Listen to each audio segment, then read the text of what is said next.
does he go for the rest of the year is a question. He's the evil out in darkness. He's the devil that comes out of the dark pit.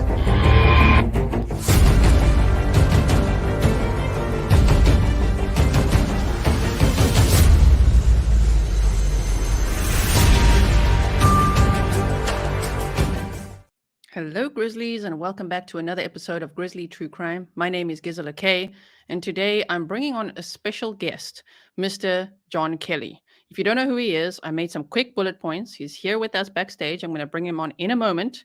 He is an internationally recognized criminal profiler, a psychotherapist, and nationally certified addiction specialist, the first person to label serial killing as a true addiction. You may have seen him on Investigation Discovery's Dark Minds, amongst many other shows and magazines and articles and things. He's also a board-certified forensic examiner, an author and founder of Stalk Incorporated System to Apprehend Lethal Killers, and he's worked high-profile cases like the Long Island Serial Killer, the I-70 Killer, and the Golden State Killer. So, without further ado, let us welcome Mr. John Kelly to the show. Welcome. Hey, welcome there. How are you doing? I'm very, very excited to have you here. Very honored. I've been watching, as you know, all your episodes. I watched everything you've made just about, and I love your insight and experience, and it's such an honor to have you here today. Well, thank you so much. It's an honor here, too, and it's an honor to engage with your audience. I mean, I am usually one of your audience. So, I like to watch your show. It's a great show, and, you work very hard.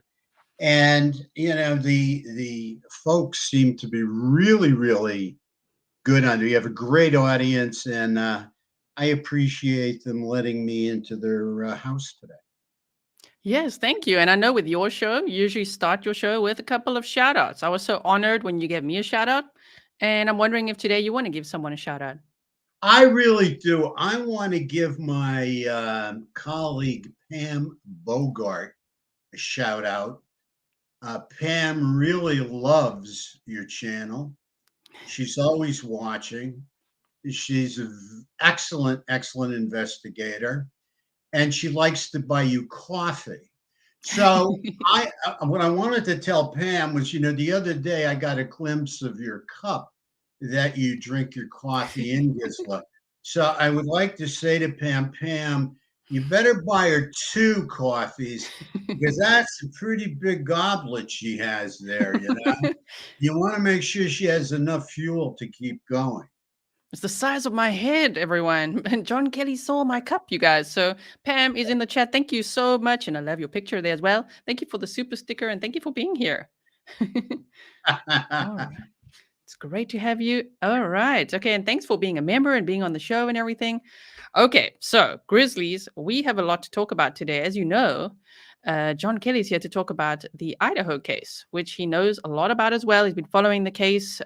So, we're going to go over the following things. You guys know I love bullet points and arrows and things. So, just to give you an overview so you know what you're in for today, hopefully you can stay throughout the show. So, we're going to be talking about grief and how everyone handles that differently. We're going to be looking at the profile of the killer, touching on addiction and compulsions, and then I'll show you the book that John Kelly's written as well. Eliminating suspects, and then the recent arrest, the one we discussed yesterday, and will this killer be caught? So that's what we'll be doing today. Okay, so what shall we start with? The grief? You want to do? Yeah, I mean, I want to send, thank you. I want to send my condolences.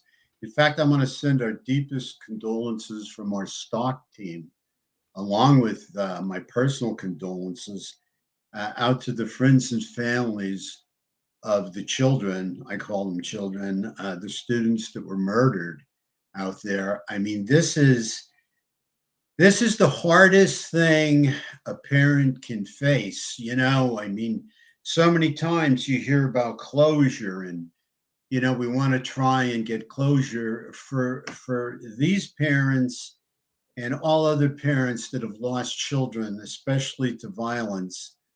There's no such thing as closure. Okay, you can get justice. You can get justice that can help you cope with it as you move on through life. But when you lose a child, you have an internal hole in your heart that will get better and you can cope with better over time. But will it ever completely heal? Will you ever have complete closure and not think of your child and probably on a daily basis? No, closure is more of a myth. We've got to work. We've got to work towards justice. And getting back to the grief, I mean, when you have a traumatic, tragic situation like this take place, everybody shares or goes through their grief differently. Okay, so sometimes you're grieving through anger, or just through sorrow, or depression, whatever it might be. And there's no right or wrong way. But the one thing I would like to express to the parents is you've come to an extremely tragic situation. I do believe a lot of you are probably just still in shock. Maybe I'm wrong, and that's okay. But my concern is that you handle the grief. I mean, maybe you just need to spend some more time crying. And I'll tell you why. You have to get it out. You can't keep it inside. The only way to go through it is to go through it, as we say in the field. I mean, there's just no other way. Um, as far as all this back and forth with law enforcement and everything, I understand it. I understand your anger, your irritability. I understand, how upsetting this whole thing is for you not having the answers right now. And I certainly can appreciate it. I mean, I've dealt with a lot of families who have lost a lot of children, you know, but most importantly, we have to focus on law enforcement doing their job. I do not believe there is one. I don't believe there's not even one law enforcement official, whether it be a cop, a state police detective, county detective, FBI agent, that does not want to get this guy. They have kids too. They have families too. They want this guy. They want him bad. But what they understand is the worst thing that can happen is we land on the guy. You land on the guy and you get this guy. And then a smart defense attorney comes into the picture, which they're going to show up once this guy gets caught. And he's going to get caught. I'll tell you right now, I'll tell the audience right now, he's going to get caught. He's going into a cage. Okay, he's going into a cage. There's no question about it. I said it in Delphi. All right, he's in a cage. He's in a cage. This guy's going too. Okay, there's no question about it. We just need everybody to take a breath, to have a little patience, let the science work. It's not instantaneous, with DNA and all this. It doesn't happen overnight. You got a lot of forensics here that have to be sifted through. Most importantly is take care of yourselves, take care of your families, go through this grieving process, and give the police an opportunity to get the job done. I know there's some speculation about a private investigator or private investigators right now. I mean, what are they going to do? The cops aren't going to give them the information that they have. They can't take that chance. Okay, because again, once somebody gets charged, game on. I mean, their defense attorney gets every single bit of information and whatever else they can come up with. Okay, so the bottom line is that talk to me in a year or so about that, because you have to give this investigation time. It's a complicated investigation, the way it looks, with all the science that they have to take a look at, and DNA and everything else they got to run through, the blood splatter and everything. In the meantime, we may get a break. We got a lot of tips coming in. They've got to follow up on those tips. They have to, some people use the word clear. I use the word eliminate. They have to clear or eliminate, whatever you want to call it, people that have come in on those tips. That takes time. Okay. This guy's going. There's no question about it. We just have to be patient Give the cops a little room here. Give LE the room they need to work with. And, let's move forward. But most importantly, let's not forget about yourselves, because if you don't grieve this and you keep it inside, it'll eat you up and it'll eat the family up. And I'm so sorry again for what you have to go through. But like I said, this is not my first rodeo, and I've seen this. Right. You were saying to me behind the scenes that, for instance, as an example, this is not what you mentioned, but I'm just tying it in. Kaylee's dad was saying he can't grieve because he needs justice first. But you were saying because justice takes some time. Obviously, grieving right now is what they need to do. They need to grieve, they need to cry, and all of that while law enforcement is doing their job, and then justice will come. So I think that's a very inspiring message for them. I hope they hear it. So Grizzlies, if you could like the video and share it, please.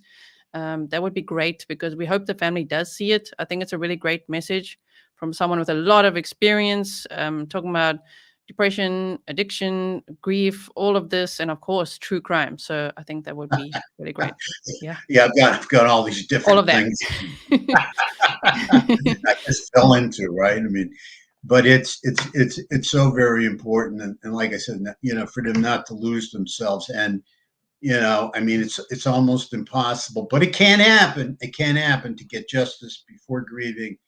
But the longer you let that grieving go by and you don't get it out and you keep it inside, I mean, it's eating at you, and it's just not healthy. Yes.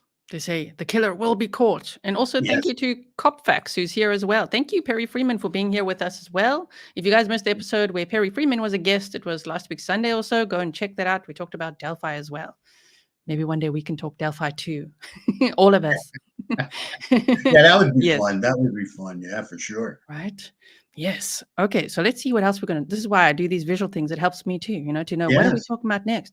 So, yeah, everyone grieves differently. We can definitely see that with all the different responses from the families of these victims, all murdered, 4 victims, November 13th, 2022. I hope that you have followed along with the case. It's the Idaho 4 or the Idaho homicides or Idaho college murders in Moscow, Idaho. 4 students, 2 of them age 20, 2 age 21, were murdered on November 13, 2022, between 3 and 4 a.m.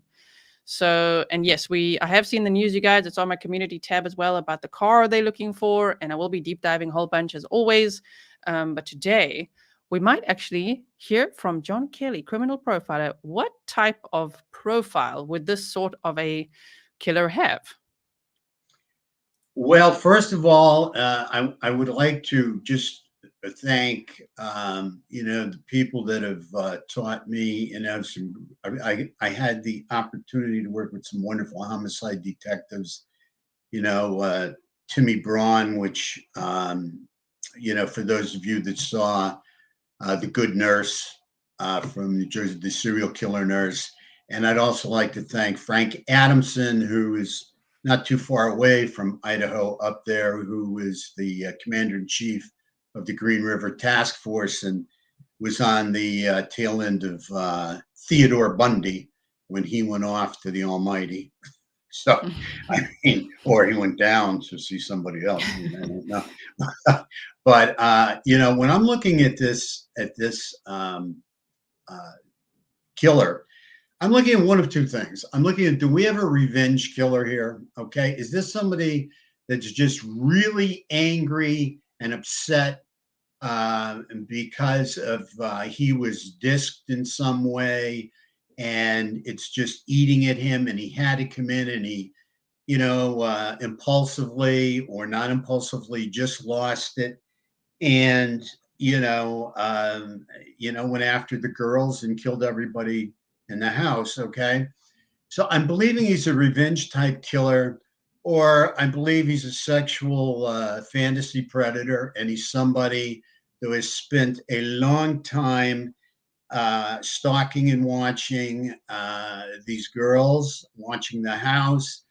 I mean, if you really look at the house, you really look at the area. I mean, you can sit up on that hill, okay, in the back.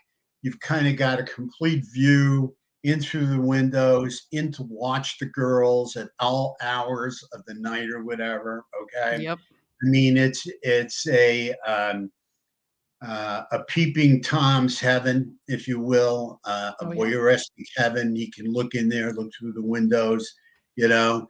I mean, and then, you know, he can decide to make a move. Well, if you look at the house, if you take a look at the house, I think I'm right. If I'm not right, you know, because I'm just going over what I see in different diagrams of the house. But on the sides of the house, you've got one window, and I believe that is in the kitchen. Okay, and I'm talking about the part that was added on, if not the whole house. But yeah, just right over here, this one little window, and I don't think there's much more at all. Okay, then we have one over here upstairs. You can see windows in the front, but I'm talking the side itself. If you look at the side here, I think there's just this one little window there. So what I'm talking about is a kill zone. Okay, I mean, for somebody that has any idea what the inside of that house is like and how many viewpoints there is for somebody to see them, if they can't be really seen doing their deed from the right or from the left, then the only thing they have to worry about is the front and the back. Well, once they go in there and they go upstairs, I mean, and they're in a contained bedroom, there's no, at 3 or so in the morning, there's nobody that can see in there. So what they have is actually a perfectly, you know, contained kill zone to do the work that they need to do. So again, whether this guy's revenge, whether this guy's a sexual predator, a fantasy killer, I mean, he picked the right place to do the job because it's really hard to get a look in there, especially that late at night. And we're talking about on the holiday weekend, how many people are around. He's probably aware of that. How does he know, you know, these girls were staying home for Thanksgiving? Um, the parking lot that is up behind probably would be cleared out considerably, with people leaving for the weekend and going. So if that was an exit for him to leave, he's got the percentages in his favor that he's not going to be seen. So he's not going to be seen in the house. He's probably not going to be seen leaving. Um, Chris McDonough put a good show out where he showed there's no cameras around, there's no lights around. I think it's an important show. Maybe take a look at. There was a lot of good stuff on there, and it's very, very dark, especially at that time in the morning, for the person to escape. The person also has to feel very confident to go into a house like that and take on a number of people, even if he didn't know the guy was there, but he just thought the girls were there. Still, he has to have, a certain amount of confidence that he's going to be able to do it. And he's going to have a certain amount of confidence that he's going to be able to escape and get out of it and get out of there in a hurry.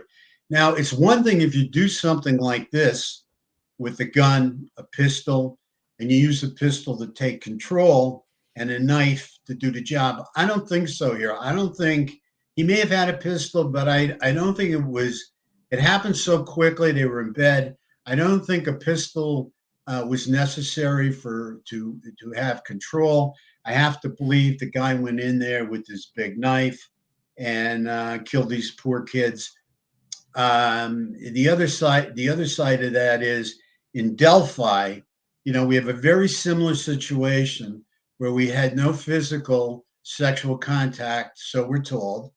Okay, we have the girls stabbed. Okay, but we do have supposed control of the girls to get them to the kill zone, from the abduction site to the kill zone with a pistol. Okay, I don't necessarily think a pistol would be involved here, because the other thing the knife is a very quiet situation. It's a quiet way to kill. It's a quiet weapon, and especially if he had any kind of training, he could put his hand over their mouth while he cuts them or whatever. I mean, and keep them quiet. You have a gun, if that gun is liable to go off, it's going to alert the whole neighborhood, and the cops are going to be on their way. So I don't know, even if he owns guns, if he would have brought a gun with him. But this is a guy with a lot of confidence. He's been involved with cutting. He's involved blood. He's not squeamish around blood.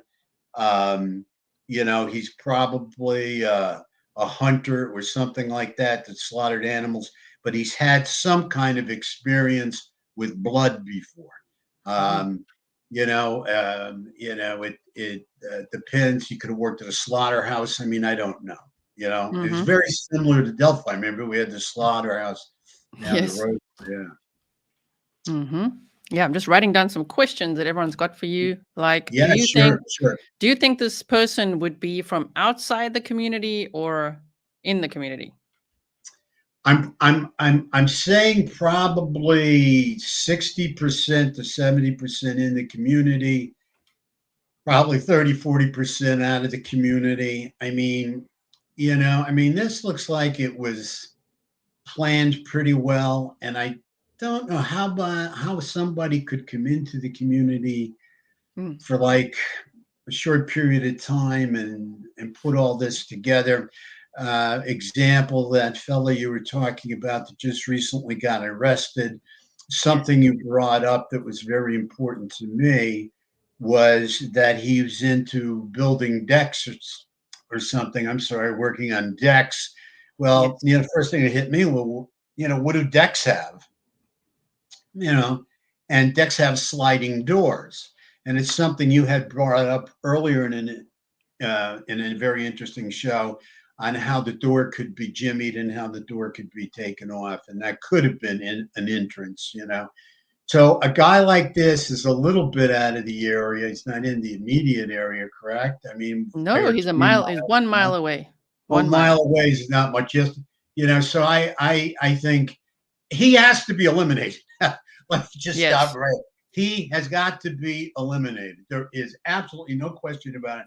I mean, you got a guy here that's a prior voyeur, peeping Tom, whatever you want to call it, who's also a murderer, okay, who hates women, okay? He obviously got arrested here for attacking that woman and, heading towards strangulation, which, for most men that murder women, that's their their preferred style of murder, strangulation. So, yep. So to answer your question, there's only a small percentage of me that believes he's from out of the area. I think, he's got to be within, I don't know, I would say a 2-mile radius, maybe 3-mile radius. He's not somebody passing through town, I don't believe, on their way to Las Vegas or something. Right? Yeah, on his way to Vegas. Thank you so much, Southwest 4x4 Explorers. How can you have so much blood and no blood trail? I know everybody's got that question. I want to hear your thoughts on that. Well, what that tells me is that he has a certain amount of experience. Okay.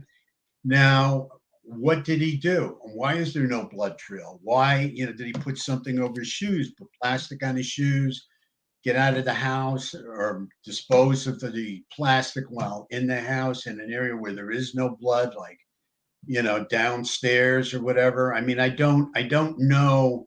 And when I say downstairs, I'm saying in a part of the second floor, because we're looking at 3 tiers there, right, to the house. So the second floor, what would still be, an entrance level. An area of the house where there's no blood, maybe where he put the dog or something, that he could take the plastic off, throw it in a bag, haul the bag out of the house with him when he's leaving, along with his weapon. And that's a possibility. That's a possibility. There has to be a certain amount of experience. I don't think we could say that he was drunk. I mean, he has to be, somewhat pretty organized, even though the whole crime scene looks messy and everything. I mean, how else would it look with all this blood and everything shooting all over the place? So it would have to look messy to a lot of people, but there can be organizational skills underneath or involved in the messy crime scene. Yes, exactly. And do you think it's is there a possibility that there could be more than one person involved? Yeah, I still think that it's possible, but I will tell you, it's going to really depend. It's really going to depend on the science, because it's hard enough for one guy to try and get into that house and get out of that house with all their DNA intact, let alone two guys. Okay, so and then you have two guys making an escape. In the beginning, you guys, two guys making an entry. I mean, until it's ruled out, it's a possibility. But right now, I'm not thinking it's a probability. I could be wrong. I mean, right now, we're in the early stages of this investigation. Right. And just to bring this map up again, this is actually the area that the Moscow PD mapped out. It's almost, if you just take it to here and down to this arboretum, that's the area they were looking for information from. So I find it amazing that he lives just outside of that, just here. Yeah, Yeah. and the other part of it too, they did find a knife or two, with him. Okay, 3, 2 in the pocket, 1 in the hand. He's trying to stab people, then he's trying to stab himself. Like, oh my word. yeah, Yes. he's a knife guy, and I mean, he definitely has to be gone over, with a fine tooth comb. I mean, he really, yeah. I Yeah. mean, you really got to eliminate this guy. I mean, you've got a, you've got a murderer. I mean, Yep. this guy killed before that you know of. You don't know how many. This guy's a peeper. I mean, he's got that internalized rage that Mm-hmm. becomes full blown volcanic rage in an instant. Really gotta, really gotta look him over well, and they will. I mean, believe me, they're going Yes. over this guy right now like there's no tomorrow, because if they could get a quick arrest here, my goodness, that would put everything in the off position until a trial. Yes. And you were saying earlier, I mustn't forget that this could be sexually motivated. But if the police say, well, there's no SA, assault. I don't want to say Yeah. YouTube trigger words too much. I'm sure you know about that too. There's no SA, but then Mhm. you've said in your episodes before, but just for anyone who's never heard about this before, how is it sexually motivated if someone uses a knife, but there's no sign of SA? Yeah, well, this is what we said. We use the word phalanx, PHALIC, I believe, symbol, where it is a projection of themselves. They're not able to have an erection and have sexual relations with the woman. So what in turn they do is they use the knife. The knife becomes, in their crazy, insane fantasy, becomes a body part to them, and they use the knife to actually become sexually aroused, and it Yeah. becomes orgasmic for them. Usually, I mean, it's insane to think about, but we're dealing with an insane person here. Mm-hmm. Yep. It reminds me of Delphi as well, right? Oh yeah, same thing. Same. Same thing going on in Delphi. It amazes me how close these Yeah. cases are, and how they resemble each other. Except we have 4 victims here, and in Delphi we have 2 victims. But Yes. still, in all, we're talking a knife, we're talking a sharp instrument, and Also you on the know, 13th, just like Evansdale. yeah. I was thinking of that last night. I was thinking of that last night. I mean, this again is the number 13. Hmm. Yeah, the Yeah, Murders, murders, the Delphi, the Evansdale, and this one all on the 13th. is that correct? Boy, you got a good head there, because I mean, I didn't remember all those. Yeah, yeah. I haven't thought of the number, but it's unlucky 13. And then the Unbelievable. couple in Oregon, they were also on the Yeah, 13th. yeah, and they were on the 13th too. Now that you bring it up, yeah, good So for yeah, you. there's a lot of them here. So yes, actually, that leads us to the next one, which I didn't put on my little arrows, you guys, but I know it's on my thumbnail, of how would the killer be feeling now? I think that could maybe offer the family some insight too? Like, what would they be feeling now? Are they like overconfident and basking in glory, or are they feeling fear in your experience? Yeah, I mean, I've talked to a number of serial killers, and I hope the family gets some solace out of what I'm going to say. After the rush of adrenaline, after the crime, whether it was his gratification, orgasmic from whatever it was, but after that rush of adrenaline, the bottom line is you have what I believe is a man here, and he's left with 4 bodies. And what's going through his mind is how much space, how much mileage can I put, and how many people can I put between me and these bodies in this crime scene? Okay. Because now he is in stark, raving terror. Okay. And I want the families to know this. And I've gotten this from a number of serial killers. I won't say many, but a number of serial killers that would talk to me about it. But anyway, they are consumed by fear. They've got to do something about the bodies. Mm-hmm. Since this wasn't done on the outside, the killer cannot take them out of the body out of a car, and dump it somewhere and take off. Since this has been done locally and in the house, he's not going to try and remove any bodies. He's just going to get his butt out of there as quickly as he can. And he's going to try and put mileage between him and that house. Now, the more miles he puts between him and that house, the more people he puts between him. And everybody, in the beginning is a suspect. Everybody's a suspect in the beginning. Now, what happens is he starts to entertain, because all these guys have a certain amount of paranoia.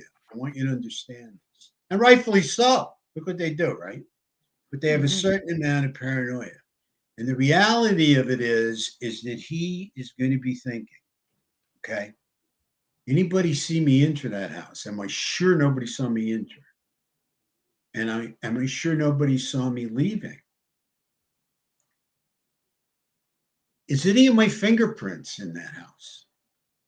Did I have the gloves on? Oh no. Did I take them off? Did I not have gloves on? Is there any fingerprints in that house that I left?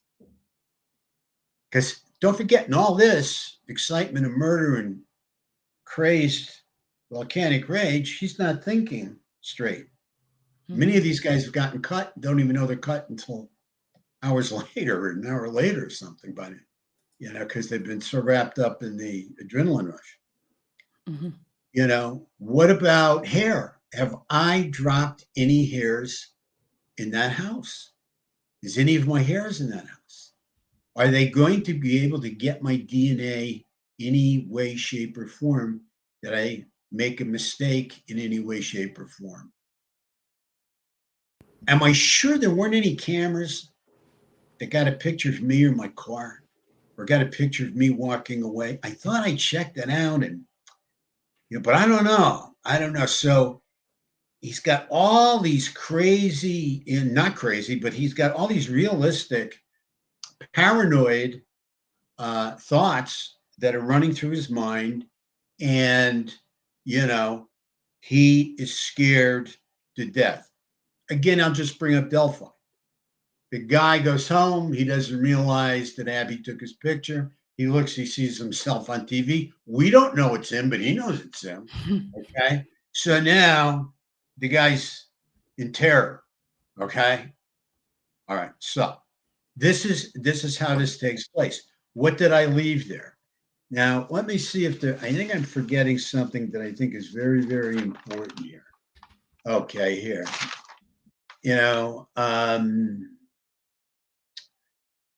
We talked about the blood. Did he cut himself? And one other thing is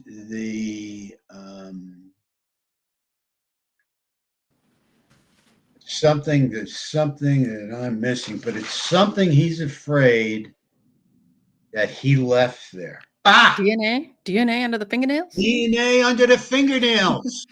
You need a job. If you want an extra job, you just let me. I don't know how you have to find it. Anyway, go ahead. Oh no! Thank you so much, Barbara. Yeah. So I just this is from my notes the other day when I was talking to you. I was like, he was Yeah, I you knew know the there was killer would ask something himself, did I else. cut myself? Fingerprints, hair, DNA underneath the fingernails. Did anybody see me?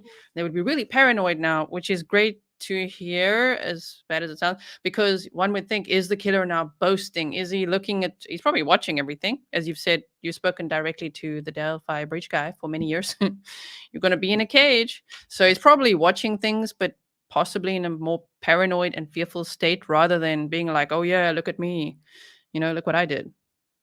You're absolutely correct. If he's out there and he can get this, he's watching us right now, and I'm going to tell him you're going to end up in a cage. Okay. I mean, it's really that simple, because he's going to look anywhere where there's any kind of news about him. He is so petrified. He's so scared.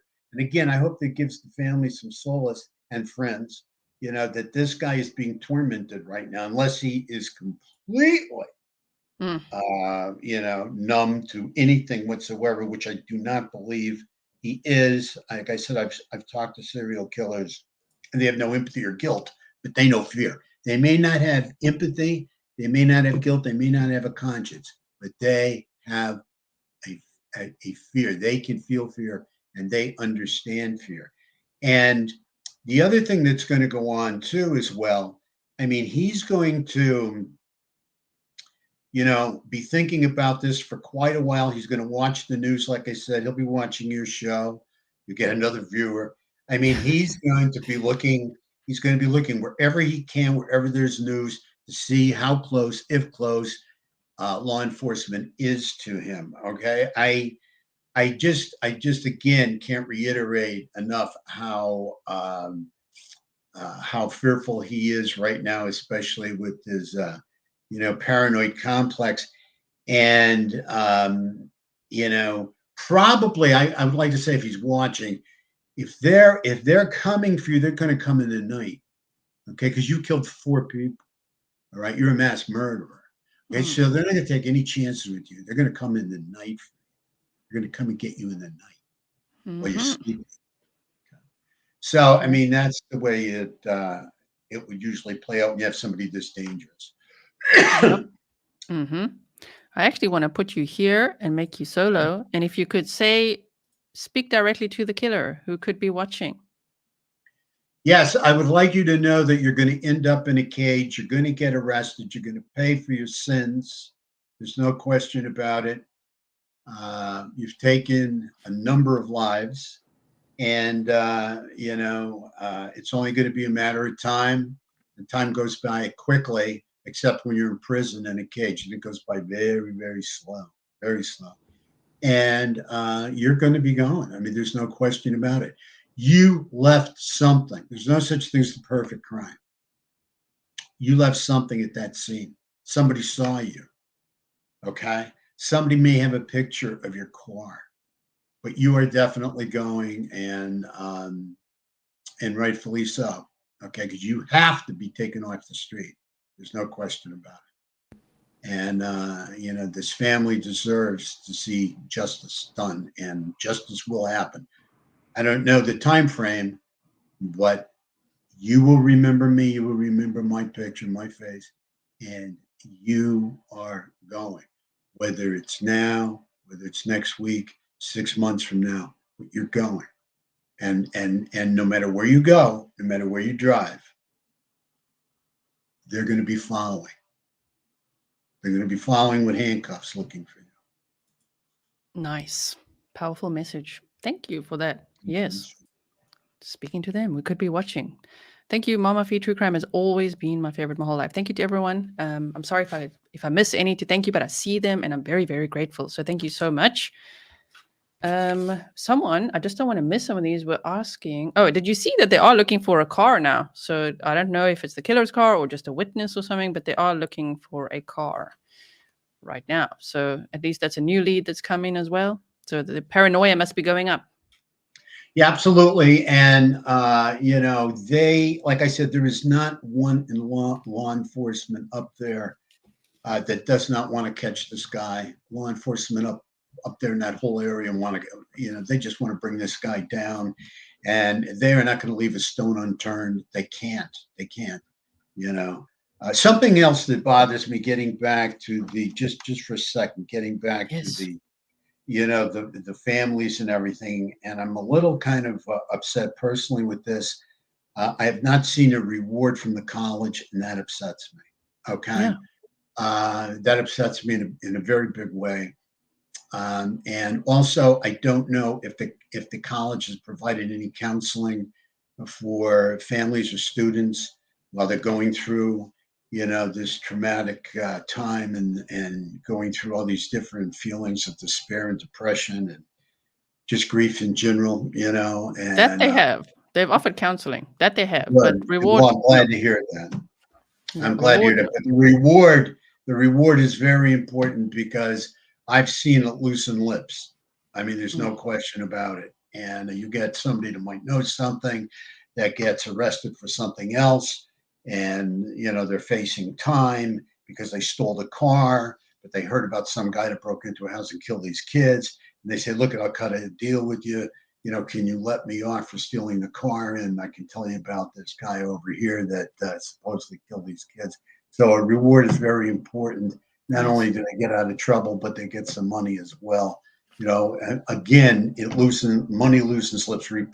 Rewards are not a bad thing. Rewards are a good thing. Yes. I agree. Anything that can generate tips. Yes, exactly. So I hope to see that soon. So, I mean, it's been almost a month now. That would be great. Also, to not miss some questions, will he do it again, in your opinion?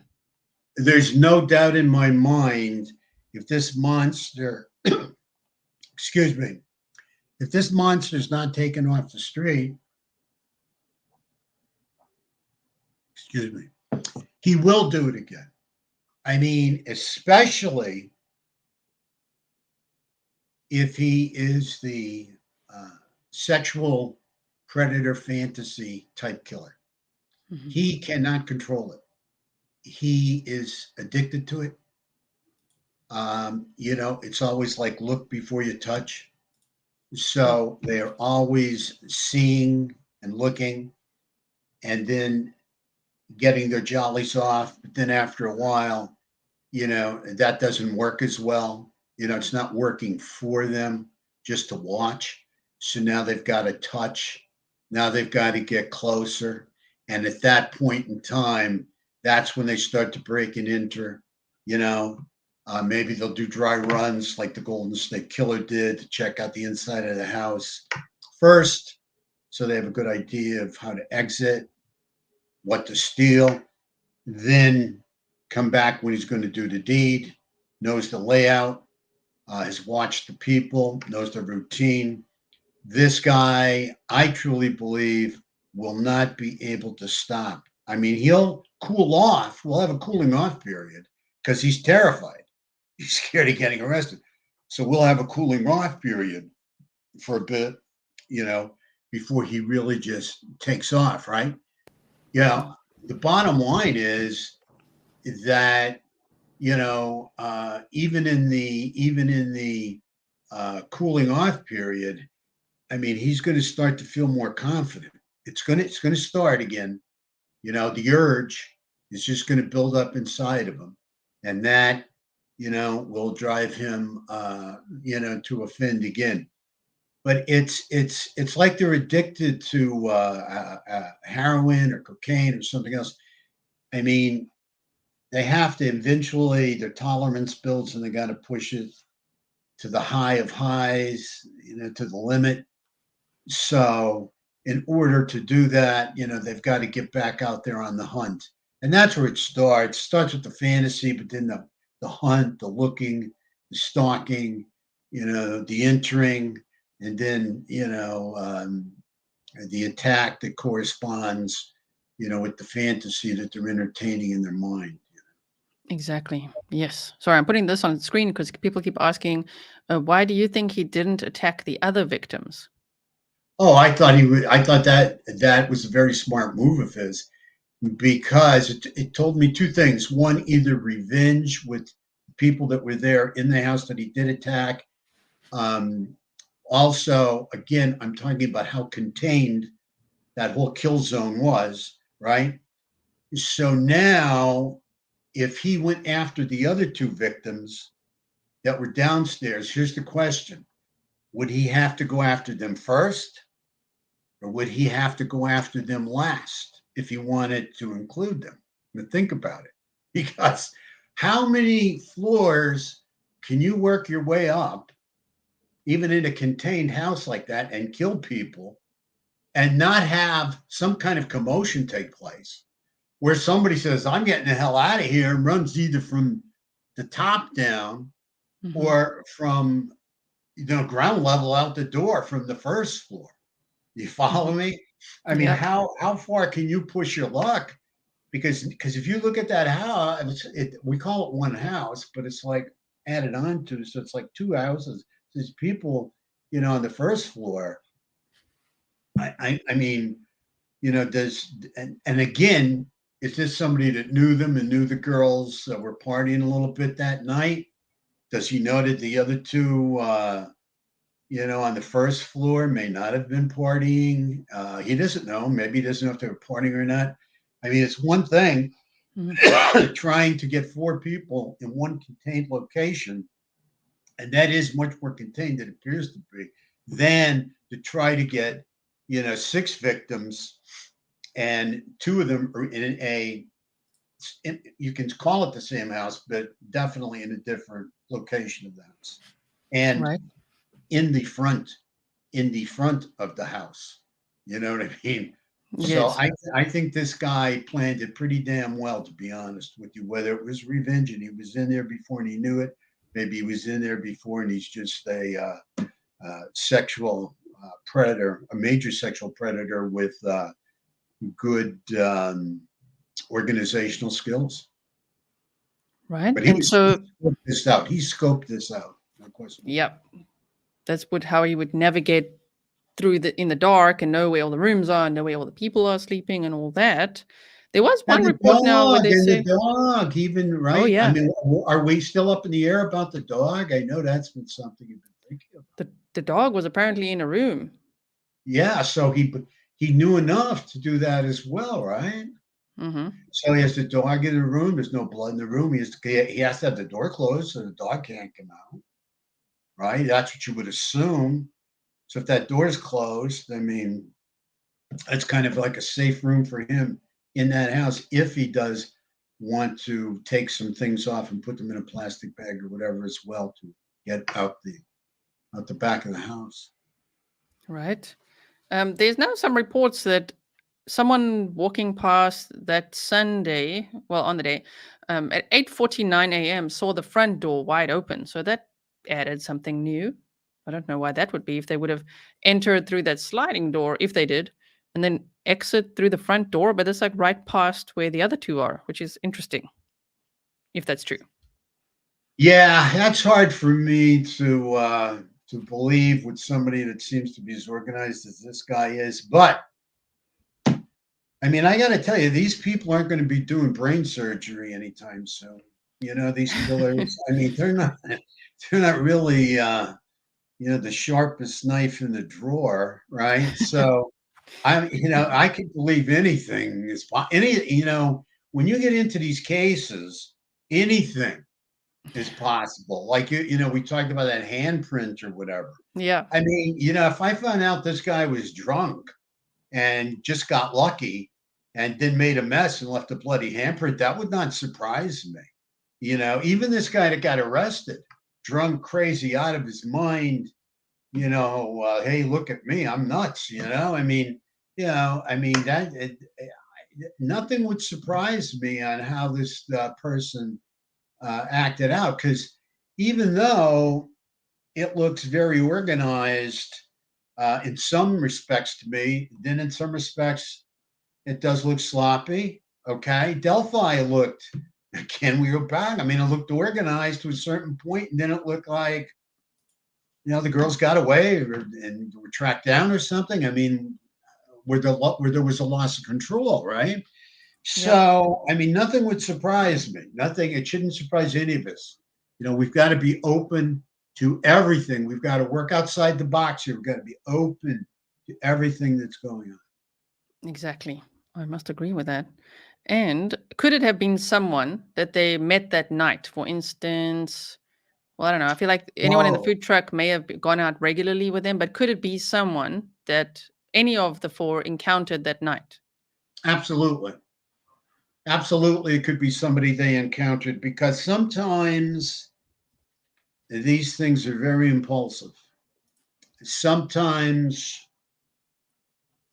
these killers have a real impulsive personality. For instance, if you take a look at the Golden State Killer, D'Angelo, I mean, here was a guy who was methodical, patient, took his time, scoped everything out, went over the area completely. But then, you've got like the Manson family, a bunch of stabbers running around helter skelter that just impulsively acted out on occasions. You've got this guy, the Gainesville Ripper. I mean, that attacked on the college. Yep. Went off to kill again. They never stop. Active impulsively, not really scoping it out really, really well, not putting the time into it. So, it really, really depends. Really, really depends.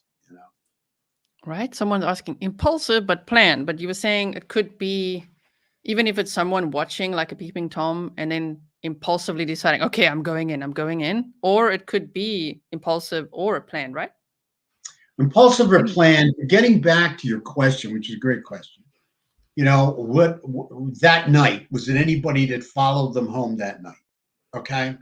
That is crucial to me in a way because if I'm around them that night, I'm realizing that the girls were partying maybe a little too much or not, or that they had some drinks and they might be easier to assault. They could be easier victims. And they could have gotten into an argument. I mean, we're looking at the bar. They went to the bar. God knows how many guys were in the bar, right? Yep. So we don't know, who had an eye on them in the bar, who didn't have an eye on them in the bar. One fella got thrown out of the bar because he was acting irrationally and showing his anger, displaying his anger to the point where it got him thrown out, right?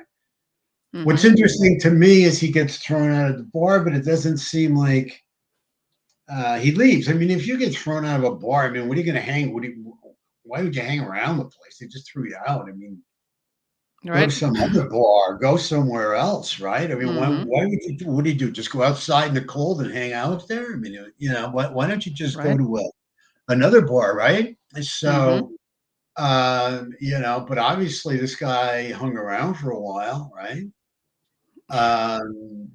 This fellow here, and certainly I can't say he's a killer, and I'm not even, saying he's a suspect or anything like that. I mean, that's up to the cops. But, seems to have a history of acting out these angry episodes. And then, if the girls in any way slighted him, they were at the bar. So if it's somebody from the bar, or a food truck or wherever, I mean, they could have followed them home that night thinking to themselves, boy, I got myself a couple of easy victims here. They're a little bit under the weather already, and I'm going to have an easy time with them. Yep. Could be. Sorry if I don't get to all your questions, you guys, but thank you for all the great questions. It's really good to ask. Someone else was asking, do you think that the killer could be bold enough to leave comments on online forums? So there could be the paranoia and the fear, but would they be, typing in on Reddit, on 4chan, on all these types of places?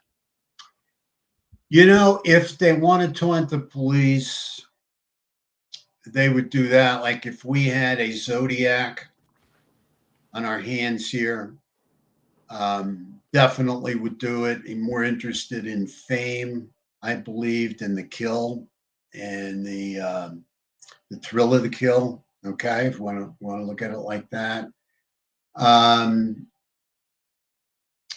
If it's your normal sexual predator, I don't think he wants to dance with the cops. I think he'll bask in his fame from reading about himself or seeing himself on your show. But I that because that's what he's looking for, right? He's looking for his article. He's looking for where he can see himself, and that gives him narcissistic supply. So that feeds his narcissism.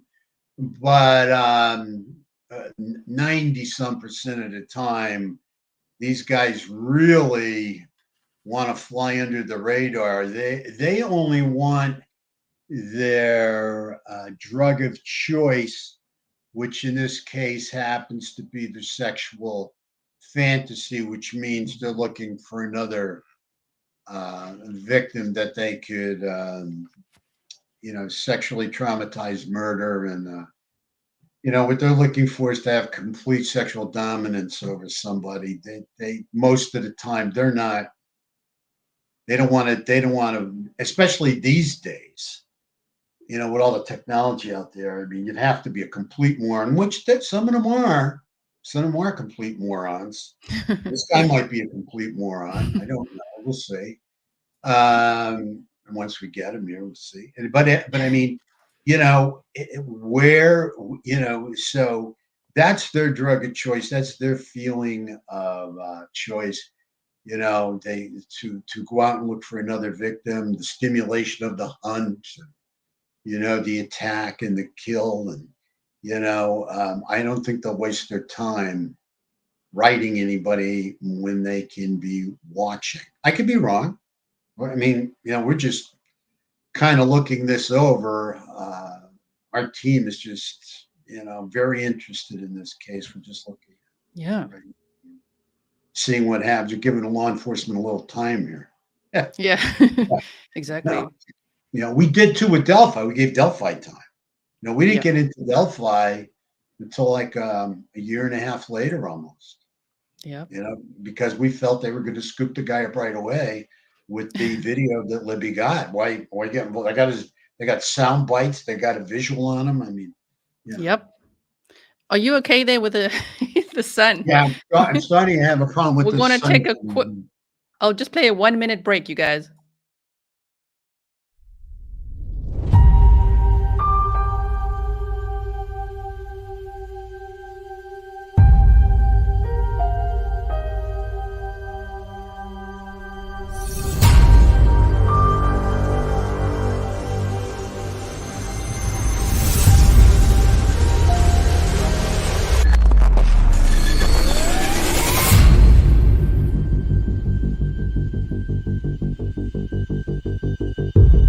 Where does he go for the rest of the year is a question. He's the evil out in darkness. He's the devil that comes out of the dark pit.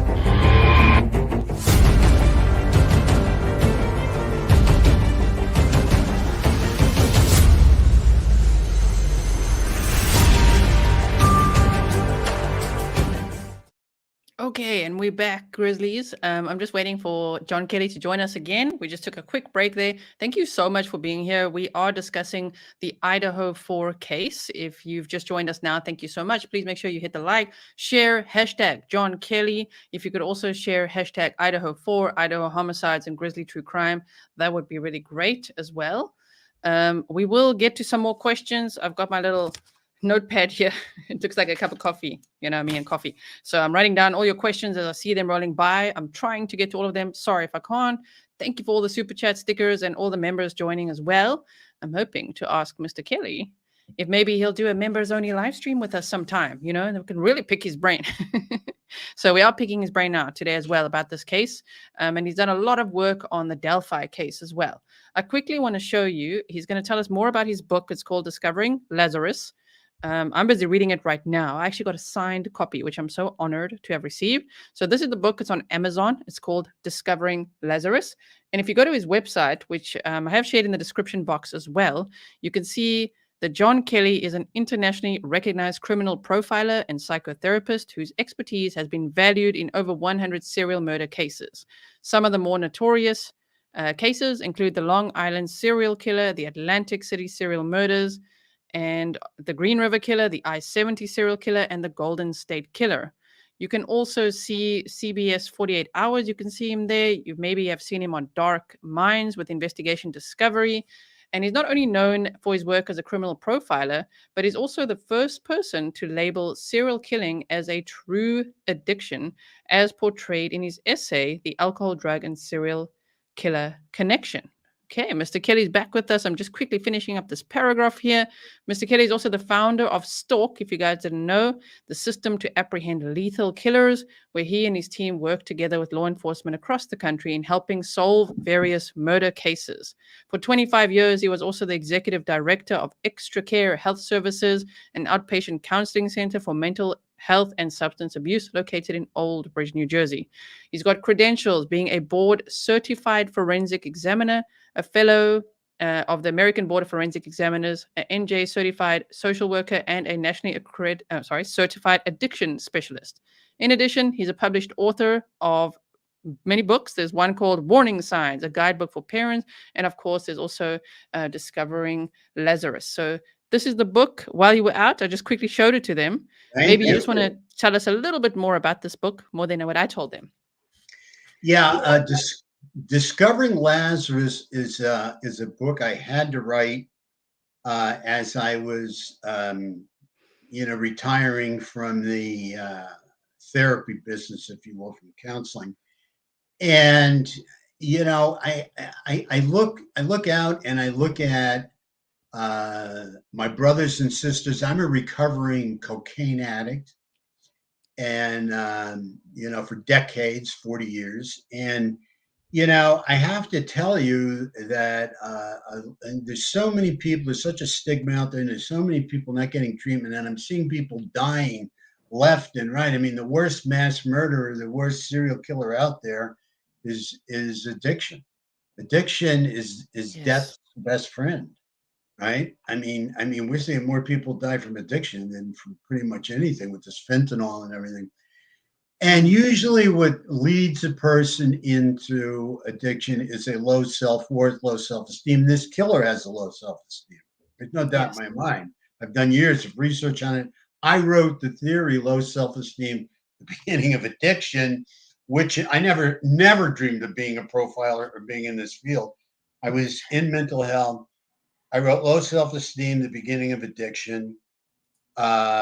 I had Helen Morrison come out with a book about 5 years after I came out with the theory, and she confirmed the theory in her book, My Life Among Serial Killers. Well, when I saw that, I thought to myself, well, I wonder if serial killing is an addiction, if low self-esteem, how prevalent is low self-esteem there? Because they're talking about how narcissistic these guys are. Okay. But usually somebody that's really narcissistic or somebody that feels superior usually has an inferiority complex. Mm-hmm. I don't know what it might be, but it's usually because they're playing the role and being so superior, it's usually because there's something inferior going on inside them. So anyway, I moved into starting to research and try to get in to talk to serial killers long before Stalk was created. And I did what the FBI did. I mean, the FBI went around to serial killers all around the country and interviewed them. I thought, well, I'll do it too. So I did.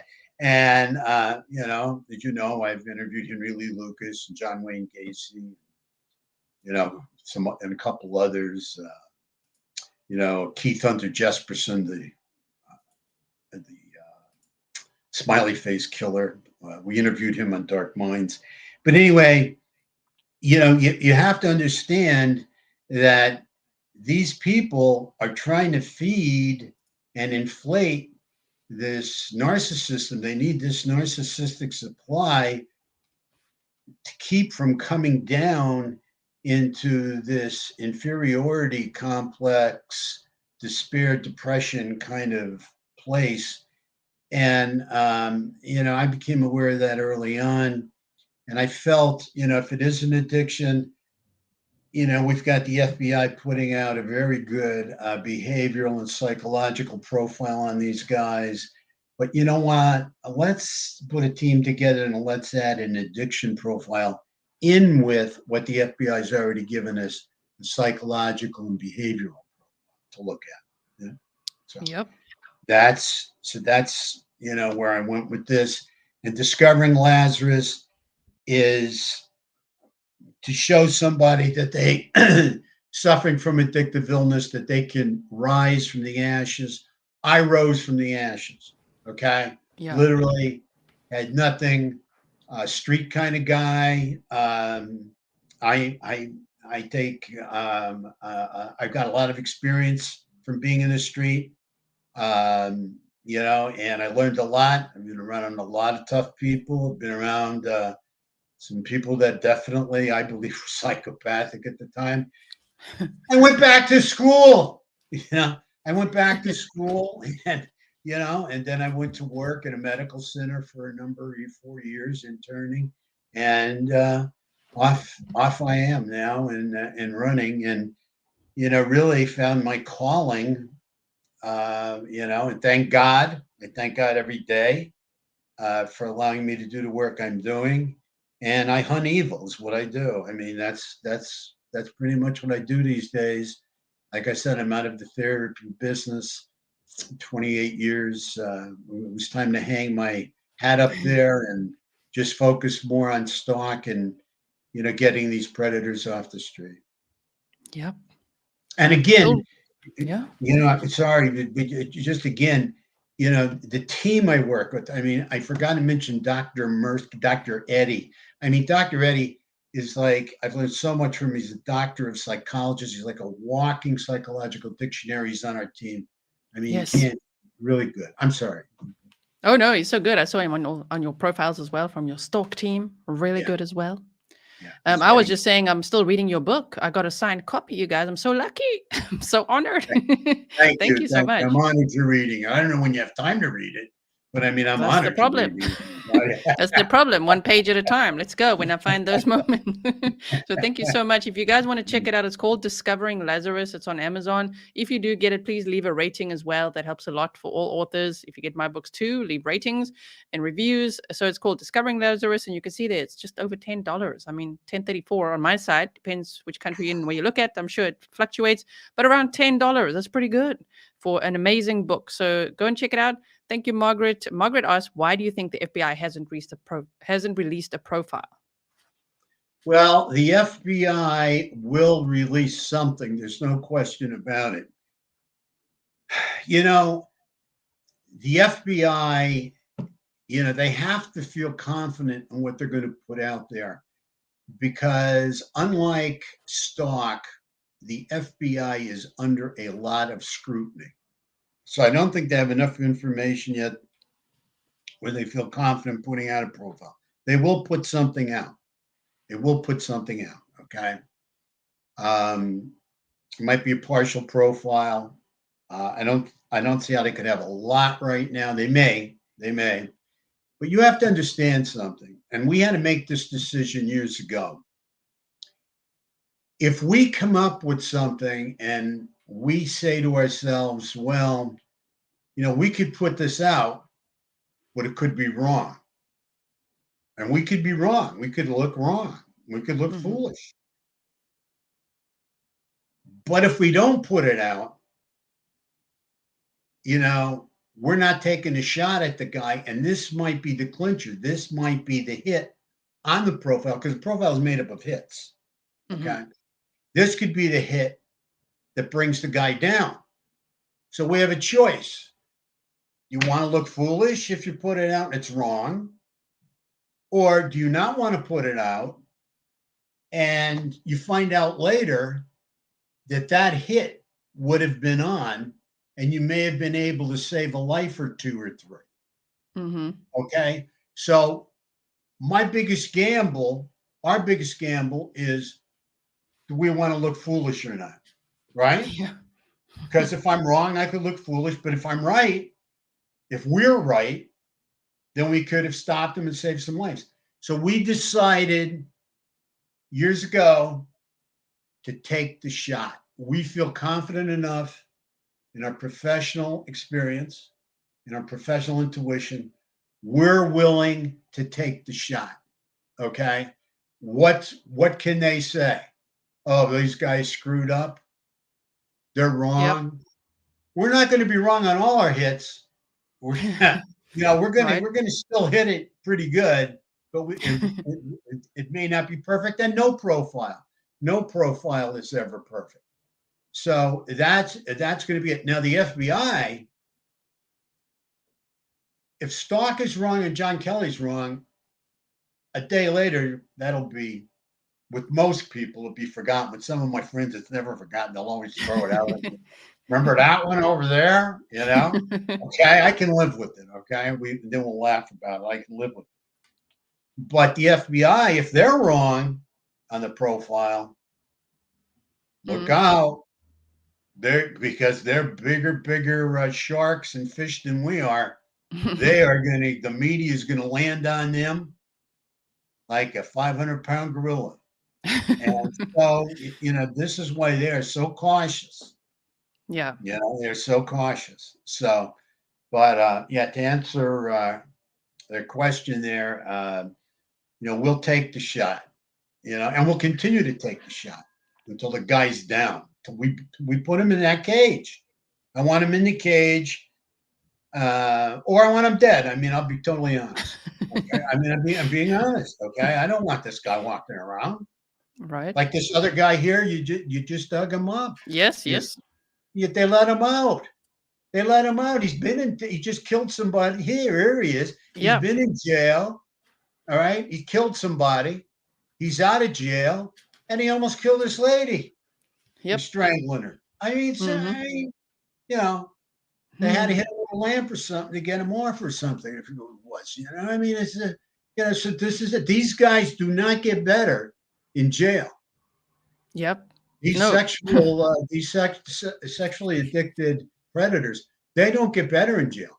You've seen it time and time again where they've done 5 years, 10 years, 15 years. They've gotten out and reoffended right away. Well, yeah, I was amazed with that book, The Last Victim, which that college student was writing letters to John Wayne Gacy and Dahmer, and wow, how quickly they go to the depravity, the sexual depravity of like, oh, send me pictures, and do you like this and do you like that? And John Wayne Gacy saying some very questionable things to him immediately. So it just, if they're depraved like that, they stay like that. They stay like that. And I'm going to tell you something. I don't know if it's a gene. I'm sorry. Yeah. A gene, or if somebody needs to do much more research on this. I cannot talk enough about and point out the hypersexuality in these guys. I mean, these guys, they just don't stop thinking about sex and wanting sex. I mean, that is always on their mind and their fantasies. Just real quick for you in the audience, I was talking to a guy the other day, serial killer. Guy's in his 70s. And he's going on to me, about, wanting to see a picture of this, or picture of this girl, a picture of that girl. I won't mention their names, but they're celebrities. Picture of this girl, picture of that girl. He said, boy, I'd like to get some of those pictures of me. I said, you're 70-some years old. What are you doing? Well, that's what I like. So the hypersexuality doesn't end. Even now, he's in prison. If that guy got out of prison tomorrow, the first thing he'd do is go to a bar, right? He'd have a couple of drinks to bring himself down, and then he'd be out on the hunt. Oh man, yep, never ending. As you say, it's an addiction. It is a total addiction. Yeah, it's a sexual addiction, and it's not really talked about enough. Yep. Seriously, think about how many people talk about it as being a sexual addiction. Yep. It's not, doesn't get enough. I don't know if they're scared to insult people or how the media will portray it or whatever, but there is no doubt in my mind, Hmm. none.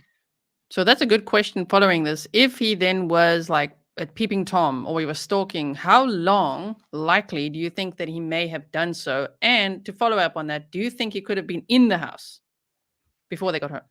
I think he could have been in the house waiting for them. I think that's a possibility. Again, we need more information. These guys usually start stalking in their teens.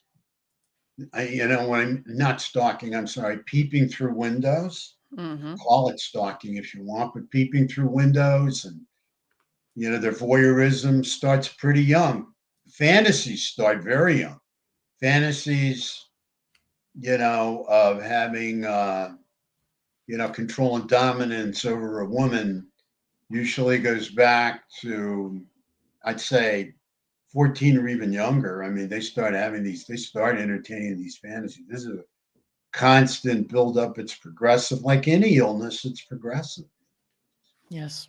Progressing, Yeah. So I think he's been doing it for a long time if he's a peeper. And I think, he could have been in the house and surprised them when they got in.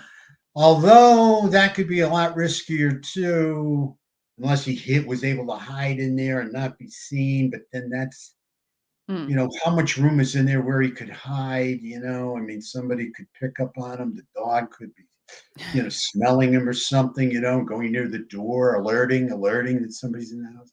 Even Hmm. though I know that dog is kind of docile, but it's still a dog. And then, if he attacks the first two people that are there, who's coming in on him while he's involved in the attack. I mean, it's much more unorganized if he does it that way than if he waits until they're unconscious and he can get into the house that way. That's what I believe. But anything, again, is possible here. We don't have enough information. I just think that he came in when they were asleep. Yep, it's in my opinion that seems most likely as well. But of course, there's many options, as John Kelly said himself. You guys, we got to keep an open mind, and the public, as we all know 10% of maybe what's going on. Law enforcement has a lot more information, of course. Shooter here asks, can John Kelly recommend one thing for prevention of this ever happening again? I think in these days and times, we're seeing too much of this. I think you certainly have to secure, and I know I do this. I mean, I secure my surroundings. I like to be on my toes at all times, as much as possible. To keep my eyes open to see what's going on. But in sleeping hours, I think that people should have some kind of security system or a really good barking dog, that can alert you if somebody's coming around the house or trying to break into the house. But you should have a security system and you should have a plan of action, be it with a weapon or whatever, if you do get an intruder in the house. Mm-hmm. But as far as dealing with these guys and prevention, we have to work harder, much, much harder on the child abuse that's taking place in this country. That was in my first book that I wrote, Warning Signs, because I mean, this plays a role. I've never found a serial killer. I mean, most people that are abused in childhood will not become serial killers, but I have not found a serial killer who has not been abused in childhood. Yeah. So obviously, abuse plays a big role in this. Okay, Mm-hmm. and I've done years and years of research on this, wrote about it, and everything else. So we have to do something more about putting more of an emphasis on caring for and nurturing our children. There's no question about it. Yes. That's the I biggest don't part of prevention. Exactly. I don't know how much time you've got, but normally I try not to do a show longer than like 90 minutes or so for everyone's Whenever you attention want. span. Whenever So you want. we've got about 10 minutes, you guys, left. So I will get to some more of your questions. I just quickly want to see if we got to everything on this list. So grief, the profile of the killer, addiction compulsions, eliminating suspects, recent arrest, and will this killer be caught? Okay, those you've pretty much answered, but I see now there's some people that may have just joined in the last half an hour or so. So in your opinion, based on everything you've seen on this Idaho 4 case, what is your theory on what happened here? I know we've touched on it quite a bit in this episode, but some people are only rolling now. I see the numbers go down and come back up. So either they go make tea and come back, or it's new people. So just to summarize, what do you think about this case, you and your team? Well, we're still gathering information as law enforcement is. I mean, there's a lot of information needs to be gathered on this. But we believe, we've got a revenge kind of killer, or we've got a sexually motivated killer. We believe there's a good possibility they've killed before. We believe eventually they will get caught. History tells us that these college killers kill again. We know Bundy killed again after coming out of the sorority house. We know that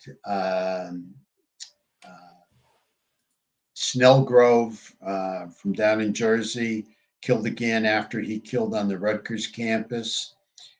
We know Dowling. Is that his name? Dowling? I always get that. Dan Rowling, the Gainesville Ripper. Bowling. Yeah. Gainesville Ripper. We know he killed again after the college.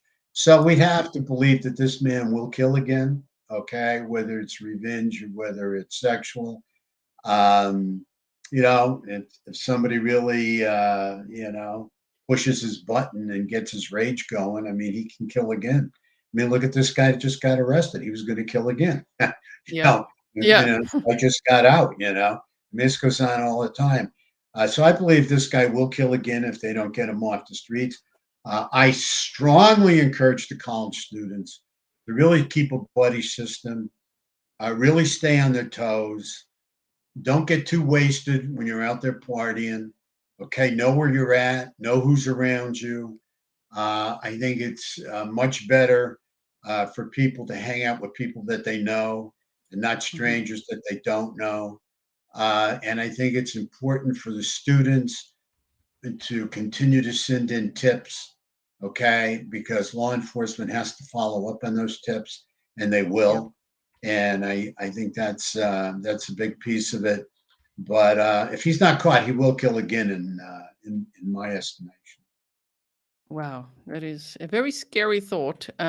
And I do want to also say, I mean, of course, mainstream media is saying this case is now, it's becoming a cold case. But as we saw with Delphi, that still wasn't a cold case almost 6 years later, because as long as tips are still coming in and law enforcement's working on it and everything, it's not a cold case. So it's not even, what's the date? It's not even a month later. And they're saying, oh, this is a cold case. So do you have any advice? Probably also, I think they're bit cruel to the parents at this point by saying that, because this is the parents' first time experiencing something like this, of course.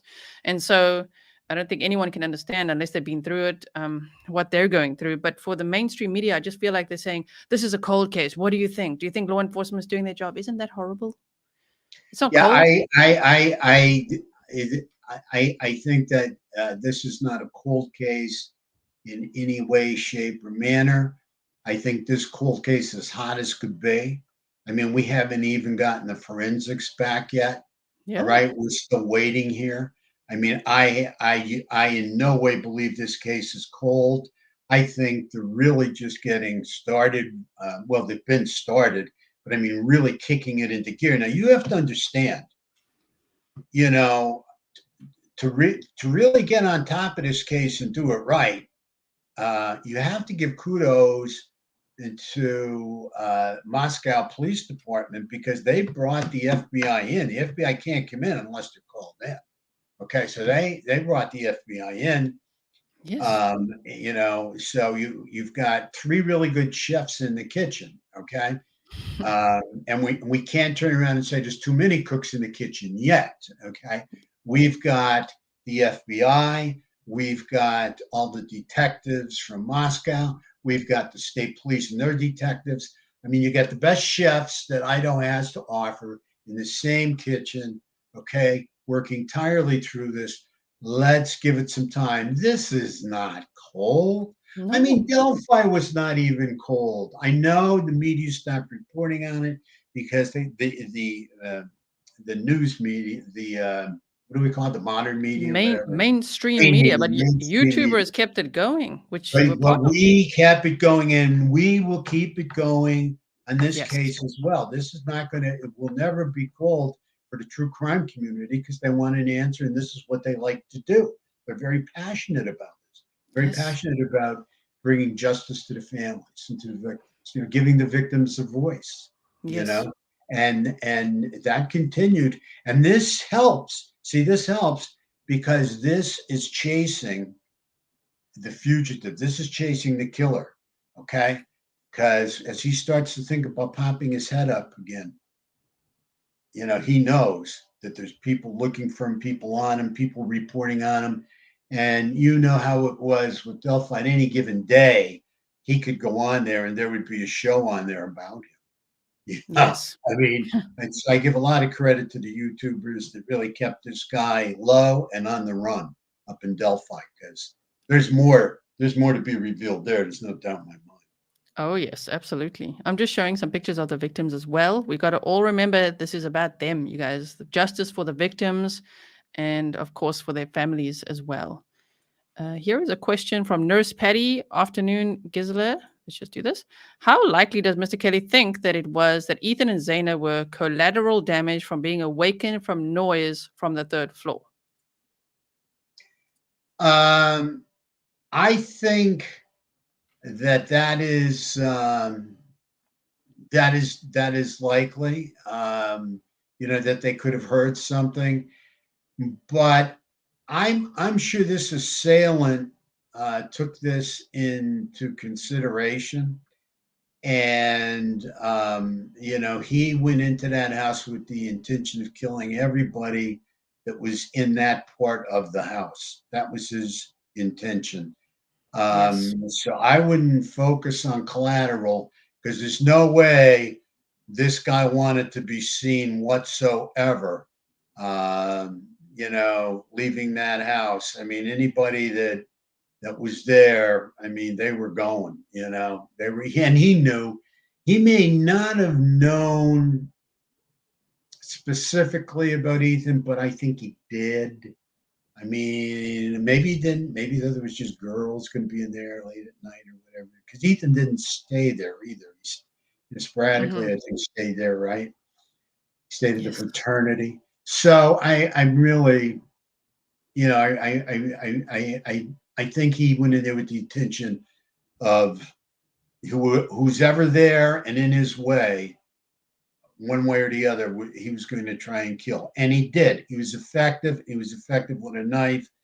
I mean, Ethan was no slouch. Okay. Ethan was athletic. He was a pretty good basketball player.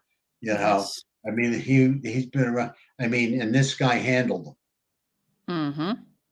Yeah. So somebody knew this guy's got some experience.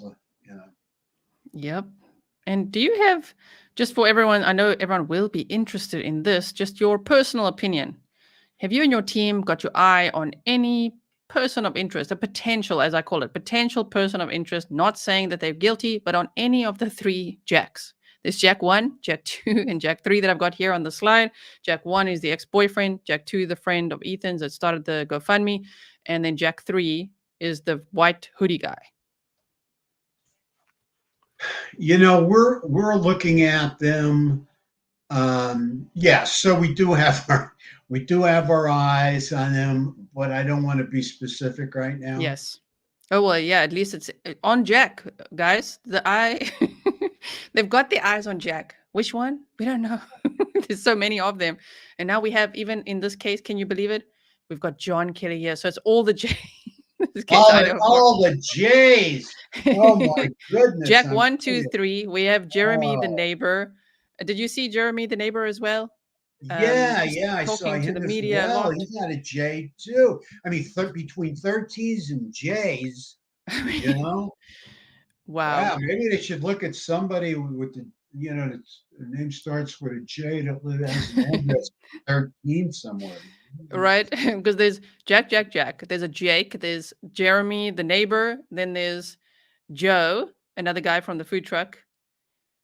So many J's, you guys. So, yes. Okay. So, at least, I mean, between you and your team, you do discuss some of the things. I couldn't believe how close the ex-boyfriend actually lives to the house as well. I'm not that I'm saying that he's guilty or anything. I'm just saying, damn, he lives so close as well. Do you think that the killer would insert themselves into the case, like be on the media, do interviews, or is that not so common? I would absolutely not put it past the killer to insert themselves into the investigation. I mean, there's no question about it. Mm-hmm. There's absolutely no question about it. I mean, they do that. I mean, not to belabor Delphi with this case, but if you look back, that's exactly what this suspect did in Delphi. He Yeah. went and inserted himself and said that he was on the trail that day and he didn't see any of the girls. He didn't see the girls, right? So because he knew they had a picture, he knew they had something on him, and he wanted to try to get ahead of it, but he put himself there. And criminology 101, if somebody inserts themselves into the investigation and puts themselves at the crime scene, you've got to eliminate them. You've got to, whatever your term is, clear or eliminate them. There's Yeah. no question about it. I would not be surprised at all. Not at all. Not at all. A lot of these guys have done that. Interesting. And this is actually from this slide, you guys. I was inspired by John Kelly himself for this question. Who exactly owns the house, and why have they not sent any condolences or come forward to say anything? Yeah, that's something that's been kind of eating at me a little bit. It's like they say first of all, the victims are targeted, then the house is targeted, and then I'm thinking to Then there's a myself, male oh, related maybe, situation. What's that? yeah, Like a male, yeah. What's that about? I mean, who owns this house?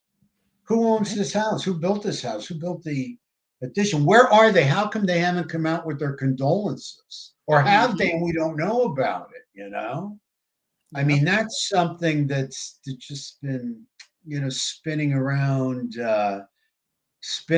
in my mind. I really have a problem with that. And, I mean, obviously, this is going to have a bad effect on the college if they don't catch this guy. And I would again go back to encouraging the college to put out a reward. But getting back to that question, it is a good question. Who owns the house? Where are they? Have they given their condolences to families and they want to remain anonymous? Well, that's okay with me, as long as they've shown the respect to the families, but they need to do that. They killed Apparently, them. it's a foreign entity that owns the house. I've had someone sleuthing away and someone in real estate deep diving for me, you guys behind the scenes, and apparently it's someone from out of the country. Really? I mean, I saw LLC, and I couldn't get any further, but I didn't know. Interesting. I don't have a clue where they're from. So, yeah, Right? okay. Well, they could send a letter or a note or some flowers or something. Yes, I agree. And You do you know, think the killer will revisit the crime scene? they pretty much always return to the scene, from what I'm told by various serial killers. But they may not go specifically to the scene. They may drive by it. You know, and it's like a souvenir in a way, memento of where they've been, what they did. And that's the other thing I want to know. What about souvenirs? Any souvenirs missing here? Do we have any panties missing? Any Yeah, undergarments that's what's missing? I'm wondering all about that. And they haven't really talked about that. The lead prosecutor said he's not aware of any signatures or any trophies being taken, but I mean, we won't know at this point if maybe they did take underwear like that Colonel Russell Williams, who's now just known as Russell Williams. I mean, he was also a peeping Tom and became a serial killer and initially stole people's underwear and things like that. That's correct. Yeah. Yep. And then also, I wanted to ask you about this. Someone was sharing this. Someone that follows me on Twitter, Pierre Niles, was saying, my first real job was selling safety gloves. This included cut-resistant gloves to slaughterhouses, sheet metal plants. If I were going to kill multiple people with a large knife, I would have a pair of Kevlar or Dyneema gloves and sleeves to protect myself. Do you think that this type of killer would prepare to this level, or are they generally not this prepared? That's a tough question, but I'm seeing some sophistication. And if we believe that he has been involved with slaughtering animals for one reason or another in a slaughterhouse or something like that, he'd probably be aware of this, or even a hunter of some type too. He'd probably have an idea of these gloves. I think this guy could be sophisticated enough to know he's got to protect himself. Because if he's sophisticated enough, supposedly now, not to leave a blood trail or footprints or stuff like that or whatever, I would think he'd be sophisticated enough to know about these gloves. But again, we don't know yet. We don't know. I mean, he could be a complete and total, moron. He's a moron anyway for what he's done. But I mean, a complete and total moron that has, just gotten lucky. People get lucky. These guys get lucky too. I mean, so we have to wait for more information, and that's why I'd like the family to, not waste time on playing detective without information when they could be showing respect and mourning their children. Exactly. That's and I don't like anybody in media or whoever interfering with that. I think it's a very solemn time for these families. My God, there's nothing worse than losing a child. Nothing worse than losing a child. And this is horrific. This is so, I mean, it's so unreal. It really is like a real life horror or slasher movie. It's so shocking. It's shocking, and that's what you're dealing with now. You're dealing with the shock and the trauma. Well, there's such a thing as aftershock. Like with an earthquake, there's such a thing as aftershock. So when you get through the original trauma, like we got through the pandemic, right? Yeah. And we were just on survival mode. Well, then comes the aftershock, and unfortunately, that's a fact pretty much with any trauma. That's when the depression and everything else comes along with it, because right now it's even though it seems like a long time to whoever, it really is not, as far as a murder investigation goes, let alone multiple murder investigations. Right. I see this question coming up a lot. Is the murder weapon perhaps the trophy? Because we know that they haven't located that yet. So would the killer then be keeping that and really, enjoying that as a trophy? Absolutely. That could be, the major trophy. Absolutely. And it's amazing how these guys sometimes will sit on these, and use them to fantasize and do whatever they do. I mean, it's that's an excellent question. It could be, yeah. Could be, yeah.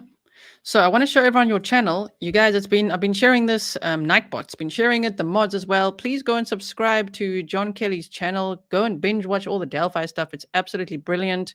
I made a presentation where I broke down with bullet points the profile that they had of the killer 3 years ago, 5 years ago of Bridge Guy in the Delphi case. If you follow the Delphi case, yeah. If you follow the Delphi case, I also have a playlist for that. John Kelly's videos are brilliant on that. Him and his team profiled that killer, and wow, it was very spot on. And also then John Kelly spoke to the camera, to the killer, and said, "You will be in a cage." Same in this case. So go and check it out. Go subscribe over there. Say you're from Grizzly True Crime. Give some Grizzly love over there. It's the channel's called John Kelly Profiler, as you can see. I have shared it in the chat as well. I'm going to do it again one more time. Thank you to everyone who is sharing it too. So go there, subscribe, check out all the videos. Is there anything else that we missed that you'd like to, send people to? I know there's your website as well. I've been sharing johnkellylc.com. I believe Yeah, sometimes you have webinars. yeah, we once in a while we do, but right now I would tell your viewers don't, if they want to get an Yeah. idea of where we've been, they can go there. Certainly, it'll tell you a little bit about me and a little bit about our team. Yes. Sometimes we do have webinars. We're kicking that around again, but right now we're focused on using YouTube as another media, another method Yes. to try and catch these guys. We're about catching these guys. That's what we're Yes. about. And that's why we think so much of you, because you really have engaged in this, and you're taking everybody on the journey in this story. Our job is pretty cut, and this is what we got to do. And you have a much more of a comprehensive task that you have to hold on to and engulf, and you're doing a great job. Thank you so much for having me. Yeah, thank you. I hope you'll be back sometime. It's such an honor to have you. Everyone's saying you've got a wealth of information. They're like, oh my word, there's so much in that brain. I know, right, you guys? We still got to talk Delphi sometime. Maybe a little Sherry Papini Sherry. sometime. Oh man. Any connection? Oh, okay. Good question. Sorry, I've missed that one. Any connection to animals being killed? Because there's animals being skinned in the area. There's been a serial dog killer since 2013. Any thoughts on that? I don't doubt it. I wouldn't doubt it. Would not surprise me at all. Would not surprise me at all. I mean, how many people do we know that go out and skin dogs? How many people do we know in an area that go out and kill 4 college students? Wouldn't surprise me. Right. Sometimes they also where did I hear? Oh yeah. On Unsolved No More with Cold Case Detective Ken Maines, he was saying that sometimes actually he was talking to a death row guy, and the guy was saying, well, yeah, sometimes people in between the killings would do stuff like that to either warm up or to satisfy their urge in between. So could be, you guys, we don't know. It Yeah, sounds weird to say I hope so, because I only hope so because if they catch the guy, then they catch the guy who does all of this, because that's horrific to think of so many people doing so many horrific things. yeah. The bottom line is you're dealing with somebody that's insane. So Yeah. how do you know what they're going to do? I mean, Yes. they can do. They won't surprise me. They won't Mhm. surprise me. I'll tell you that. I mean, you're dealing with somebody, that's insane. I mean, we talked about it at the Dark Chameleon. I mean, maybe we'll save that for another show or whatever you want to do. I know you're fighting Oh the yeah, clock, no. but Oh no. Fighting you the know, clock, always fighting the clock. I mean, these guys are as nice as pie, and seem very sociable when they're cornered, and when somebody comes up to them and somebody's really talking to them and engaging them. They know how to do that. It's kind of fake it till they make it. I mean, they know how to be nice, but yet we call them dark chameleons because this is the same guy, that just killed somebody, and now he's playing the role like he's a Mhm. nice social man, and let's have a conversation. So that has to be taken into consideration, that you're dealing with like 2 personalities. I Yeah. mean, these people, they it's like they're aliens from outer space that walk among us. I'm not kidding. And one guy, Keith Jesperson, said that to me. He said, "We know how you guys think. We know how to manipulate what you think. We walk among you, you know." And I mean, yeah, it's just how they are. I mean, it's just how they are. They have no empathy. They have no conscience. They have no guilt, but they know you have.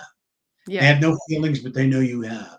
So they've learned how to manipulate you and to live among you, and to more or less camouflage and be a dark chameleon.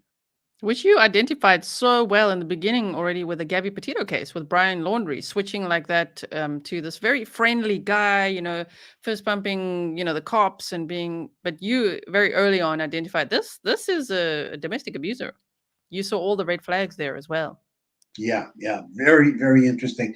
And the guy that you brought to our attention today that got arrested, he's a domestic abuser, bigger time. Oh yeah. So Yeah, you got big him, time. they're all over him right now. I mean, they Yeah. are all over him.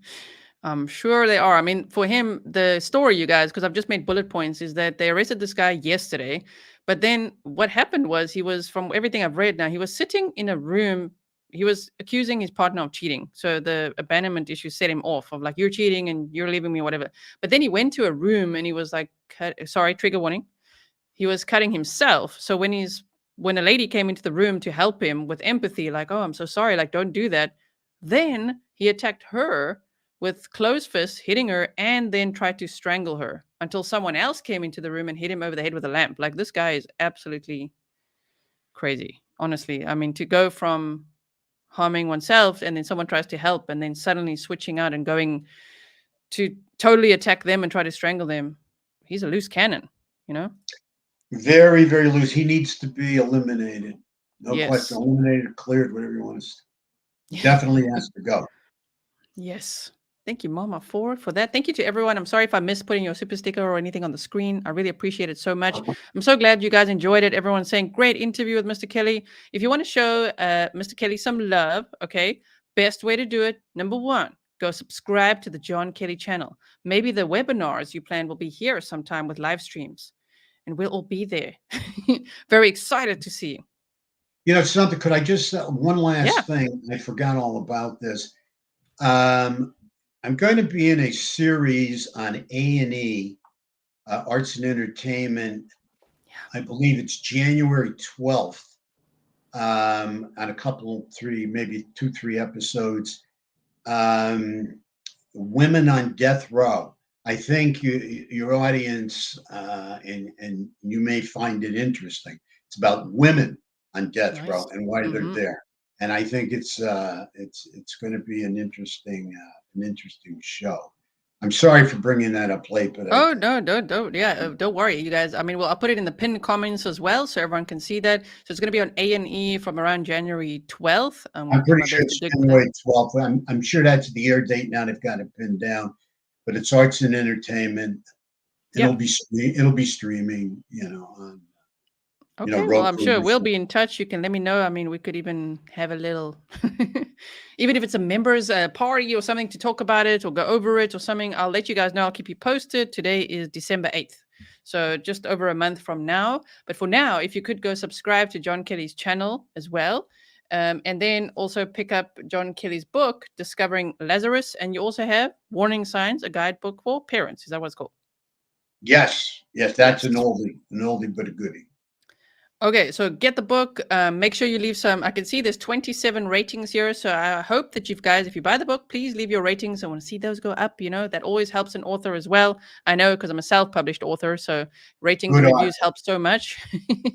Thank you so much. So go and get the book, Discovering Lazarus. Read it along with me. I'm reading it right now too. So if you're reading it, just know I'm reading it too. We're reading together. I'm reading it one page at a time, one day at a time, okay? You guys know I'm always making presentations for you. That's why I'm a bit of a slow reader. Thank you, JLW. So those are the two things. Subscribe, buy the book, and if you want to check out John Kelly's website, you can, johnkellylllc.com. I will make sure to link everything in the pinned comments as well as the description box for you. It has been an absolute honor to have you here, and I really appreciate it. I'm honored to you and to your audience. I mean, I can't thank you enough. You guys are great. Grizzly's rule. Thank you so much. Yeah, and I mean, I don't know when exactly. I think you discovered me with the Kylie Rodney case. That's when I got my first shout out. I was like, oh my word. It was so nice. Everyone was sending it to me. Oh my word, John Kelly mentioned you. That was so nice. So thank you so much. My pleasure. Oh, my pleasure all the way. Yeah, so you guys, I hope you will. Yeah, Rest of it was like, geez, book club. Exactly. One book a year. One book a year, you guys, one page at a time. That's Thank it. you, everyone, for being here. Make sure you like the video. I don't think everyone that was here today liked the video. So like the video, share. Hashtag Idaho 4, Idaho Homicides, Justice for the Idaho 4, Grizzly True Crime, and John Kelly. If you share that on Twitter as well, tag me. And I will see you guys again soon. Any closing words from you? Thank you all so much. Okay, everyone. Thank you, mods. I really, really appreciate it. And yes, Grizzlies, I'll be deep diving again, looking into that car. I've been driving around the area as well, looking on Google Maps. I don't think that's the car, but we'll see. So I'll see you guys again soon. Make sure you subscribe, hit the bell. And thank you again. I can't say thank you enough. Thank you so much. God bless. Bye, Grizzlies.